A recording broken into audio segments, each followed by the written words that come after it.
Moms கிச்சனில் fish fry masala எப்படி apply பண்ணுறது காமிக்கிறவங்க கமெண்ட் செக்ஷனில் கேட்டிருந்தாங்க. அதுக்காக இன்னொரு வாட்டி காமிக்கிறேங்க. சில்லி பவுடரு, டர்மரிக் பவுடர், தனியா powder, salt, half lemon, curry leaves வச்சுருக்குறோங்க. அப்புறம் பாங்கடா ஃபிஷ்ஷு, ஆயிலு, தண்ணி வச்சுருக்குறோங்க. எப்படி பண்ணுறது பார்க்கலாம் வாங்க. ஒரு ஸ்பூன் உப்புங்க,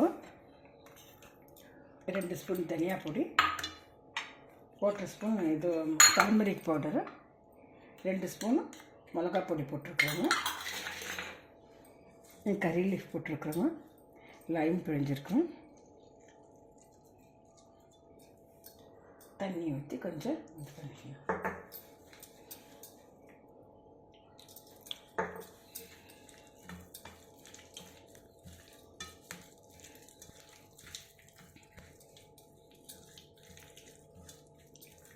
இந்தமாரி ஒரு 10 நிமிஷம் ஊற வச்சுட்டு ஃப்ரை பண்ணால் ரொம்ப நல்லாயிருக்கும் ஃப்ரெண்ட்ஸ். நீங்களும் ட்ரை பண்ணி பாருங்கள். இப்போ ஃபிஷ் ஃப்ரை பண்ணுற பாருங்கள்.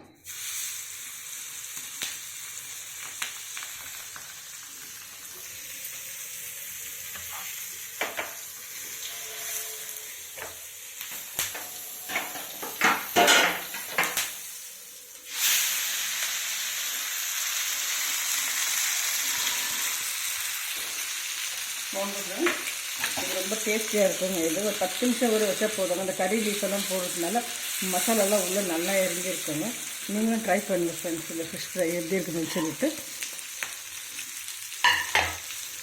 வாங்க ஃப்ரெண்ட்ஸ். ஃபிஷ் ஆயிடுச்சு ஃப்ரெண்ட்ஸ்.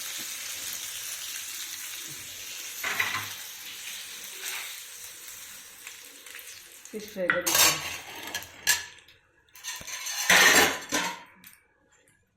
வாங்க ஃப்ரெண்ட்ஸ், நீங்கள் ட்ரை பண்ணி பார்த்துட்டு எப்படி இருக்குன்னு கமெண்ட்டில் சொல்லுங்கள் ஃப்ரெண்ட்ஸ்.